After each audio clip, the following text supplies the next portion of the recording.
Oke, Assalamualaikum warahmatullahi wabarakatuh. Selamat berjumpa kembali ya dengan saya, Bung Pais, di channel yang berbahagia nih. Sahabat-sahabat sekalian, kali ini Bung Pais akan bicara sedikit tentang Menteri Keuangan baru dan dengan pertumbuhan ekonomi yang akhirnya dikoreksi oleh Pak Prabowo sekitar 5,3 atau 5,5 ya.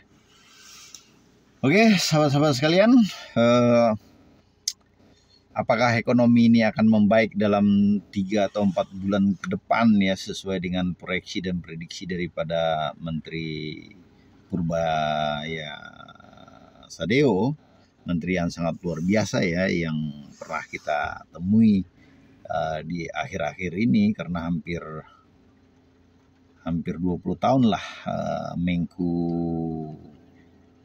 yang lama Keynesian ya, yang tahunya untuk meningkatkan pajak itu lewat meningkatkan ekonomi itu lewat pajak, akhirnya tersingkir dengan sendirinya dan lapuk dimakan zaman. Nah, sahabat-sahabat sekalian, stimulus jadi di ekonomi itu Menteri Keuangan ini Sadeo telah membajiri atau membasahi sistem keuangan kita dengan melakukan penyuntikan dana atau memberikan dana kepada bank-bank himbara itu sekitar 200 triliun. Dan kita lihat ya, respon pasar biasa-biasa aja ya, sehingga muncullah teori-teori baru bahwa di dalam sistem ekonomi atau keuangan ya, walaupun itu basah tetapi belum tentu itu bisa meningkatkan pertumbuhan ekonomi atau meningkatkan GDP ya. Nah, sahabat-sahabat sekalian, sekali lagi, kenapa rakyat tetap atau penyerapan daripada kredit yang ditargetkan oleh Menkyu itu ternyata bank-bank cuma bisa sekitar 7 triliun. Artinya masih banyak lah ya, kalau dapat mereka 50 triliun berarti kan sekitar berapa itu, 3 triliun itu nggak terserap ya. Nah, ini akhirnya muncul teori baru bahwa di dalam sistem ekonomi juga ada supply and demand ya. Bagaimana kredit itu ada tetapi yang meminta kredit itu tidak ada. Nah, itu pertanyaannya. Nah, apa yang dilakukan Menkyu ini udah benar ya, bahwa dia membanjiri pasar ya kan, itu udah sangat tepat dan sesuai dengan kondisi kekinian. Tetapi yang perlu diingat juga bahwa permintaan terhadap kredit itu memang mengalami mungkin stagnan ya, disebabkan karena kita tahu itu daya beli masyarakat itu turun, atau ketidakmampuan masyarakat untuk melakukan atau mengambil kesempatan kredit ini terjadi karena masyarakat melihat bahwa kemampuan dia mengembalikan kredit itu rentan sekali, akhirnya menimbulkan NPL, non performing loans, di bank itu makin tinggi. Nah, ini persoalan yang harus dipecahkan di pemerintahan Prabowo ini, karena harus mencari tahu kenapa daya beli itu sangat rendah ya, atau demand terhadap kredit itu sangat rendah ya. Saya hanya menyimpulkan bahwa kita tahu ya bahwa proyeksi daripada 2025 ini kan transaksi judol itu yang tercatat di PPATK ya, atau ya itulah transaksi itu, lembaga pencatat transaksi keuangan itu kan sekitar 1.200 sampai 1.500 triliun ya. Di 2024 sekitar 800 triliun. Dimulai dengan 2017 ini 2 triliun, dan kita tahu di zaman-zaman Jokowi atau di SBY itu tidak ada judol. Nah, ini persoalannya. Nah, kenapa judol itu sangat penting mempengaruhi daya beli? Karena terjadi outflow ekonomi. Nah, ini saya rasa belum pernah dibahas oleh ahli ekonomi manapun ya. Dan saya sebagai ahli ekonomi gadungan membahas ini, tetapi bisa jadi ini sebagai suatu perspektif aja. Kalau kita lihat 70% daripada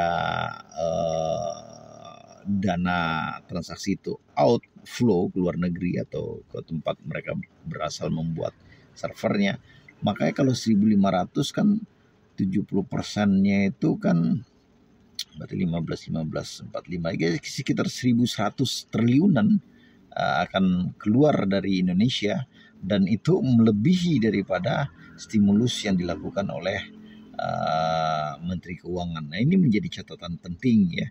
Nah, yang jadi persoalan lagi apabila kita melakukan dengan sistem CGR ya, compounding rate, maka itu didapatkan kurang lebih 125%-an ya, di atas 100%. Berarti diperkirakan tahun 2030 itu akan terjadi transaksi judol itu sekitar 100 triliunan. Tetapi itu tidak mungkin ya, karena GDP kita nggak sampai sebegitu. Tapi sebagai catatan aja kita ngambil moderatnya aja, misalnya CGR daripada transaksi judol itu sekitar 30-40%, maka akan tembus di 2030 itu sekitar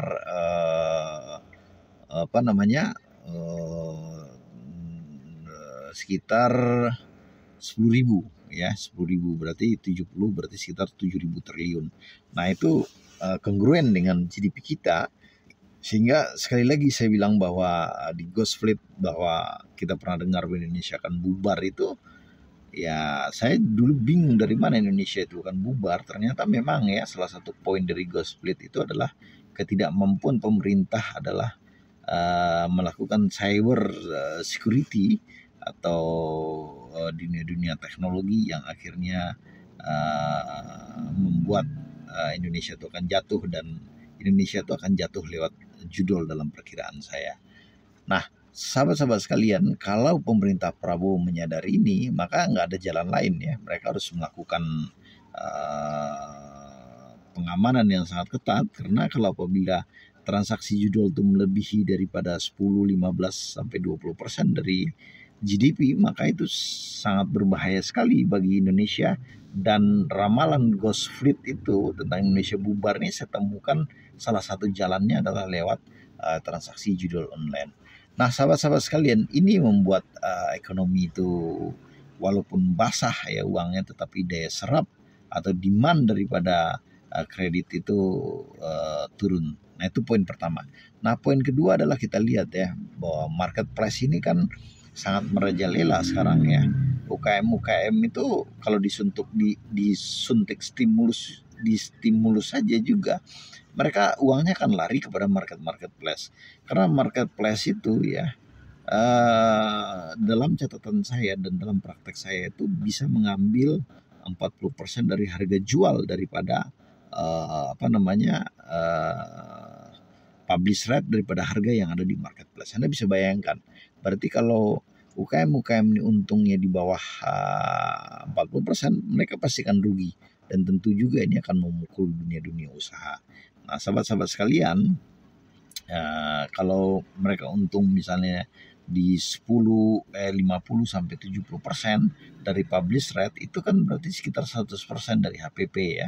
Nah, ini yang menjadi catatan penting bagi pemerintah ini membuat suatu aturan. Itu marketplace ini kita tahu kan keuntungan mereka pun atau laba mereka itu kan outflow ya, keluar ya. Dan ini sekali lagi uang itu tidak beredar di Indonesia walaupun transaksi itu sangat besar.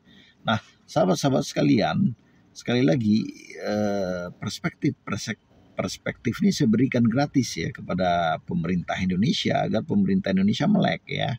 Belum lagi serangan-serangan dari barang-barang impor ya, belum lagi macam-macam lah, sehingga ekonomi sekarang ini mengalami keunikan ekonomi.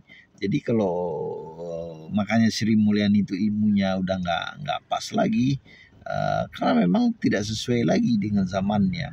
Dia tidak bisa membaca apa yang terjadi ya.